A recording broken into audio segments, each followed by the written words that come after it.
is Brian Butler. Nickname is Ben. From my uncles, they used to call me that when I was a little baby. Born in New Brunswick, New Jersey. Grew up as a army brat, moving from here to there, but ended up right back in New Brunswick, Piscataway, my other home, and now here I am.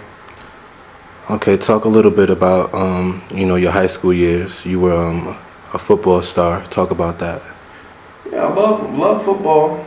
Football, I just have a urge to sometimes to hit somebody. Football is the best place to do it. But yeah, I was just, from my parents, athlete-wise, my father was a boxer, my mother was into basketball and everything, and I just was into football. Started freshman year and ended up excelling a little bit further than I thought I would, but from freshman year to senior year, football, wrestling, track made me a better football player, which I love. And I ended up being athlete of the year, winning the championship senior year, and that was that from there. And did you transition into college?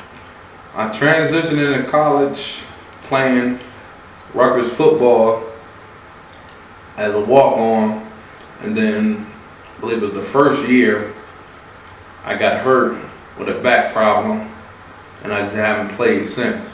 I had surgery on my back, so I haven't played since. So what were some of your trials and tribulations after? Trials and tribulations. I honestly think that I probably could have went back and played college football, but at the time, when I was hurt and I was out from football, January 1st of New Year's, or I'll say December 31st of 04, was at a party, and my brother ended up being killed, stabbed to death.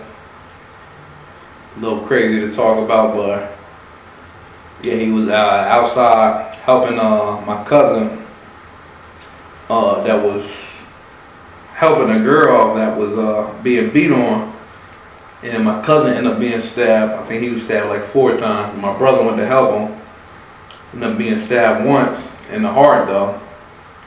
And then by the time I got out there, my brother was laying on the ground, bleeding to death. And went to pick him up. Last thing he said to anybody when I picked him up, he was like, I'm like, yeah, you good, nigga? He's like, yeah, I'm alright. And then he closed his eyes after that. I laid him back down. I think that was the last time he said anything to anybody.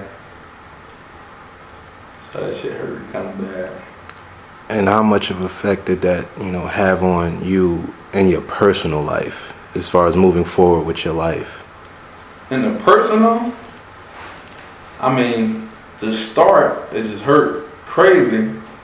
To have your brother, your ace boom coon, die in your arms like that, then on top of that, your mother, to lose a child. And then besides that, life's life, everybody's hurting. Everybody lose everybody. Not everybody, but everybody lose somebody. And then, not life goes on, but you find ways to deal with it. But the negative effect that it had on me was, after he was killed, I was just mad at the world. I think everybody was my enemy at that point in time.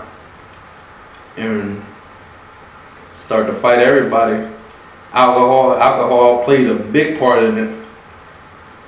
Getting drunk every night, and what I would do, I get drunk and then we'll go out, and to me it was like everybody is the one. And when I say everybody is the one, meaning everybody is the one that killed my brother. So every night I will fight. Every night. Yeah. Every night. From Monday to Sunday. I remember my cousin would tell us, oh, we'll take Sunday off. But Monday to Saturday night, Sunday morning, yeah, we were fighting pretty much every night. with a little other stuff that was involved with it, but I ain't gonna say everything that was involved, but what I did was fighting. And how were you able to maintain a regular life with doing that? At the point in time, I couldn't maintain a regular life. I mean, I was just hurt. Like I said, everybody was the one. I was mad at the world. But it got to a point where I was messing with my lady. She was pregnant. And then my brother that passed, his girlfriend was pregnant. So it was 2 babies on the way that needed, I can even say both of our support, needed my support because he wasn't here no more. So I had 2 kids on the way. So that would calm me down a lot. And then on top of that, got caught in a situation with guns, I would say, and watching somebody get killed and being a part of that, a little crazy. And then once the whole situation was over, I ended up being charged in that, which most people don't know. My cousin was charged with murder, and then I would say by the prosecutors to get a plea bargain or to get a confession, they charged me with the same thing that they charged my cousin. So most people don't know that I was charged with murder, 11 accounts of everything: murder, conspiracy for murder, conspiracy for holding a weapon, tamper with evidence. There's a whole lot of stuff that people don't know. And that right there, that took me back, and they locked me up and everything for that. And when I got out on bail, that took me back a little bit, but I was still out there doing the same bullshit. But that took me back a little bit. Nobody ever tried to step in and intervene, like your close friends, anything like that? Not anybody even do anything at the time? I mean, the people I was dealing with, still good friends and love them to death, but I think they was right there with me. They was hurting as much as I was hurting to lose my brother, because he was a close cousin, close friend to everybody else, so they was right there with me. Whatever bank gonna do, we gonna do. So it was different for them. But at the point in time, I think it was one friend that actually told me, 'cause I was drinking a pint of Hennessy every day. He was like, yeah, you're gonna turn into an alcoholic. And I actually got mad and wanted to fuck him up. Like, nigga, I ain't gonna turn into no motherfucking alcoholic. But I mean, looking back at it now, I think he was right. Like, I probably would have turned into an alcoholic from that. But nah, it wasn't too many friends that was telling me, nah, you wrong, you need to fall back. Besides parents, which your parents always looking out for you, but besides that, nah, it wasn't no friends there. Not saying that they ain't love me the same, but they was hurting the same, so we gonna do the same thing. So when you was locked down, did they offer you any, counseling? What happened when you were locked down? Did you have, of course you had time to think, but how did you start reaching down into yourself and realizing that you had to change? I mean, I had a lot to think of when the first day that I said, when I pleaded not guilty, and I didn't even realize the charges that they were giving me. But when I said not guilty, the judge was like, do you realize these charges is such and such, such and such, the max that you can do is 25 to life? I'm like, damn. I'm like, yeah, but I'm still gonna plead not guilty.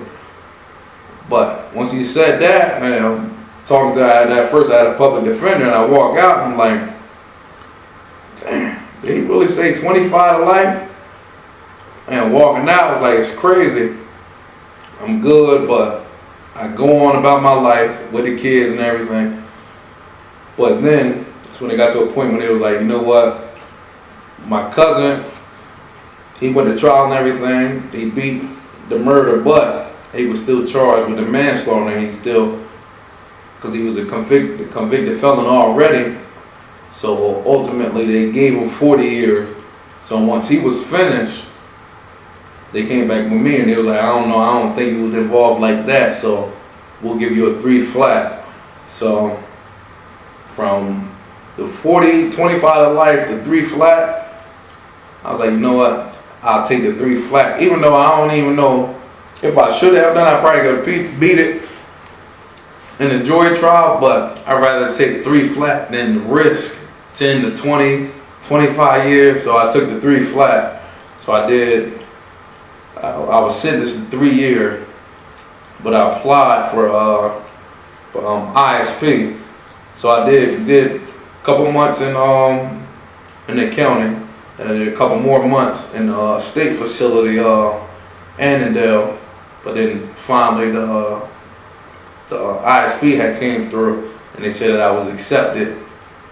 And then they took me into that program, and then I had to go to court and everything. I had to go back to court from the prison for that to get out. And then when I finally went, I had to talk to the judge, tell him everything not everything, because he asked me, the first thing he said was, well, what happened? I can't go into detail of what happened, but I mean, I made a mistake, and you know, I'm ready to move on with that. And they let me out on ISP that day, and that's when I came back home. And what was the first thing you had on your mind to do as far as implementing a game plan for you to move forward?